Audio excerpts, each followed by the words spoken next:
to my shop. Rob from Woodsley Summercraft here. Today I have a piece of maple on the lathe, and what I want to do is turn a bowl which is going to be carved and cut and textured and pyroed and coloured and a bunch of things. What I want to do is make basically a flower. It's going to be hopefully a poppy.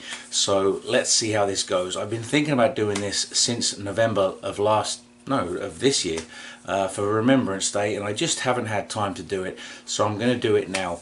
My parents, both my dad and my mum, absolutely loved poppies, the oriental poppies, and I have a group of them out front, and that is why I'm making this bowl today. So let's get started. Okay, so this piece of wood is 8.5 inches in diameter and it's about 2.5 inches thick.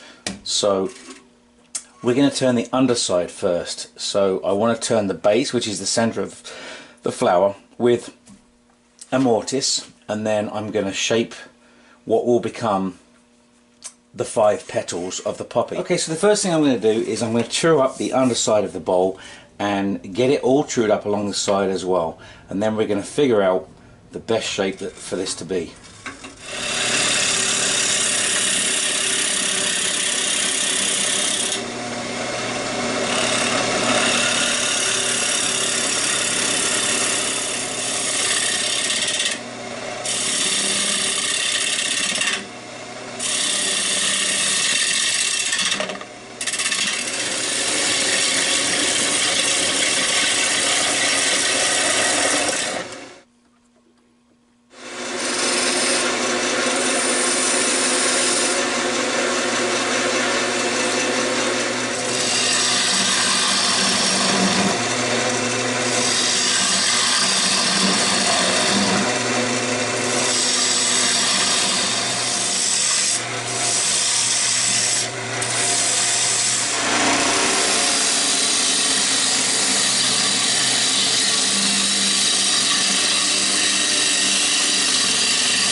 Okay, so at this point I'm going to have a quick clean up. I've got sawdust everywhere, so I'm going to have a quick clean up, and then we're going to get to sanding the underside of this flower bowl, or whatever you want to call it, a poppy bowl, and then we'll flip it around and we'll do the top side, and that's when we're going to start doing this embellishing, and it should really start to look pretty cool, I'm hoping, as long as it doesn't blow up. So I'll be right back. Okay, so I've got this turned around. It's sanded to 320 grit. A little bit of a crack there, which is okay because I can cut that out when I'm making my petals. This piece of maple is actually from the spalting experiment from, I don't know when that was, a year ago or so, and it actually is a little bit spalted. So anyway, I'm going to get this inside turned to get to the point where we can start carving out the petals.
I've basically got the shape that I want, because this is going to be pyroed. This center section is going to be pyroed with stipples, and then this is all going to get dyed red, I'm thinking, and there's going to be some black dye in here as well, up through the petals, through the center of each petal, hopefully. But I have also to do some carving, cutting and carving and sanding. There's going to be a lot of sanding. So right now that's what I'm going to do. I'm going to get this sanded from, I'm probably going to start around 100, working my way up through the grits up to about 320, and then I'm going to come back and we're going to do some cutting and carving on this. Okay, so I have my marks equally spaced around the perimeter of the bowl. Now I will be cutting these.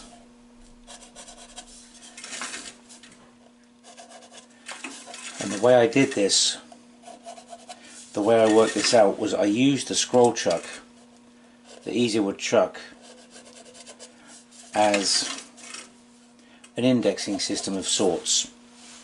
It's not a proper indexing system, but it worked for the purpose. So what I'm going to do now is, these are my centers between each petal. So what I'm going to do is I'm going to cut down there, and I'm going to remove some of the material to make the individual petals, and I'm going to be using my Japanese saw, which cuts on the reverse, and we're going to make some slots in there. So what I'm going to do is I'm going to cut straight down and then shape my petals either side of that mark.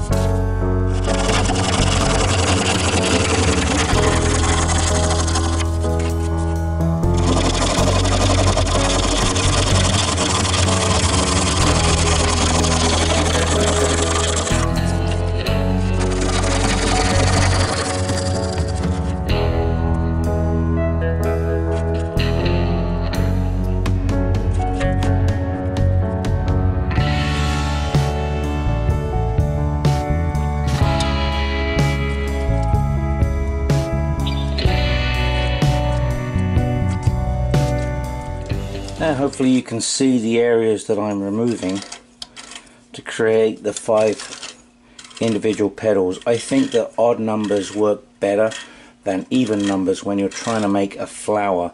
I find that it just looks more natural with an odd number.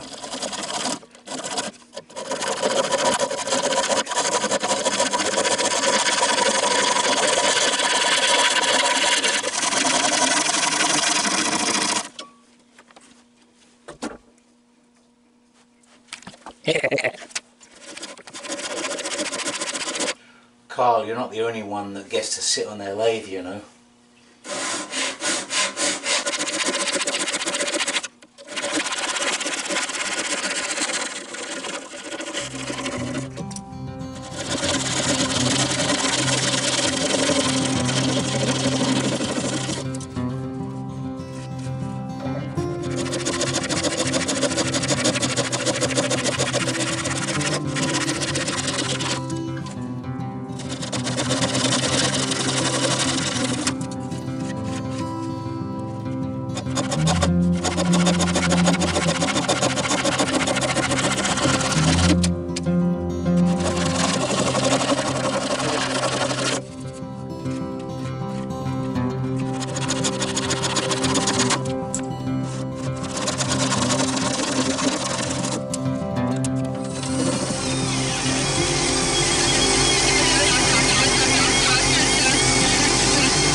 So what I'm going to do now is I'm going to cut these lines down further to separate these petals some more and then sand them up real good, and that's before I clean it all up, apply a sealer and then apply some colour.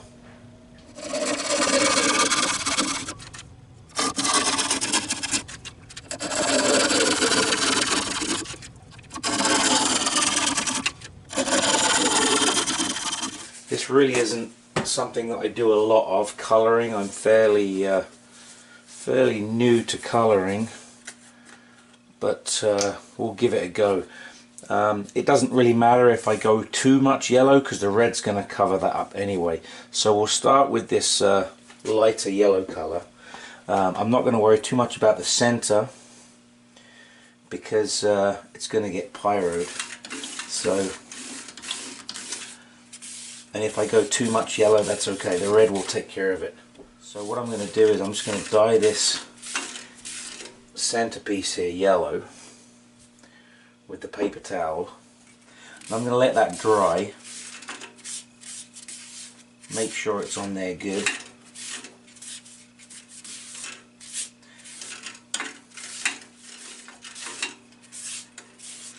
We'll put a few coats on that, make sure it's in there good. Okay, this is going to take a little bit more time to do the red because of all of the cavities and the amount of area that I have to cover, so we'll give this a good shake and we'll work on it one petal at a time. And try not to spill it.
Okay, so what I want to do is add some burning features around the edges of the petals, just to give it a little bit of extra texture, and also up the centers of the leaves, or the petals I should say.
And that wraps up another year of wood turning. This 8.5-inch maple poppy bowl was this weekend's project, and I thoroughly enjoyed it, with the yellow and the red dyes and the pyro to embellish it and make it look kind of like a flower. That was the idea anyway, and I quite enjoyed making it. It was a lot of fun. I'll be making some more projects like this in the future, I think. It just makes it something different, I guess. So I hope you guys enjoyed it. I hope you like, share and subscribe, and thank you all to my new subscribers that I've had recently. I do appreciate you guys subscribing and watching. Don't forget to comment, and thumbs up if you like it, thumbs down if you don't, and I will see you in the new year. Take care now.